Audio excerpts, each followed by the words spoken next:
Eat, how much of a tip do you leave behind? Well, you know, there's a lot of debate about that now because some folks try to figure that out with their iPads or their phone.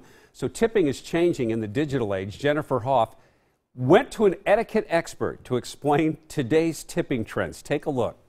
I knew you were coming. Liz Marine has been serving customers at Portland's Bakehouse Bagels for almost a year. The 21-year-old earns $10 an hour and pairs it with tips to earn her living. These tips are my bus fare and my whatever it is, my college fund. That's really important today. It's hard for everybody. Tipping is a centuries-old institution, and Liz prefers the old-fashioned tip jar. So does a regular, Randy Morgan. But personally, I kind of like to do my own math and tipping. That way I know what I'm actually tipping, and I seem to tip on the good side if I get good service. Longtime Lake Oswego etiquette expert Mindy Lockard says tipping is an expression of gratitude, and she says in the digital age there are more ways to do it. This is just a gratuity screen. Beauty salons and coffee shops are just some businesses that use an iPad checkout system. I think it's easier for the customers and for us. Instead of a receipt, customers pick a percentage,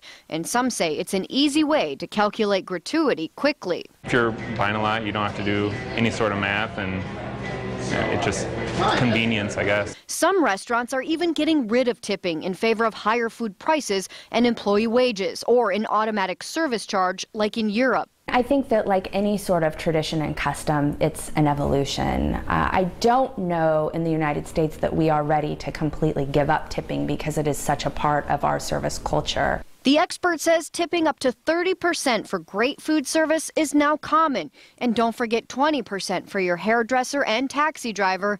Then there's $1 per bag for the bellman and $2 a day for the hotel maid. Legally, a mail carrier can't accept cash, so Mindy gives a gift card at Christmas instead. What do you do if it's terrible service? Well, if it's terrible service, I mean, I think you definitely tip on the lower end of it. I think the rule is that you should leave something. I've had people disagree with me on that, but I do think that some people just have bad days. We all do. Mindy suggests to voice your concerns about service. Because while it's not legally required, Thank you. you're still expected to say thank you with money. The physical part of them, like putting $1 in the tip jar, I definitely notice that, even with my back turned, I can feel it, and then it doesn't go unappreciated.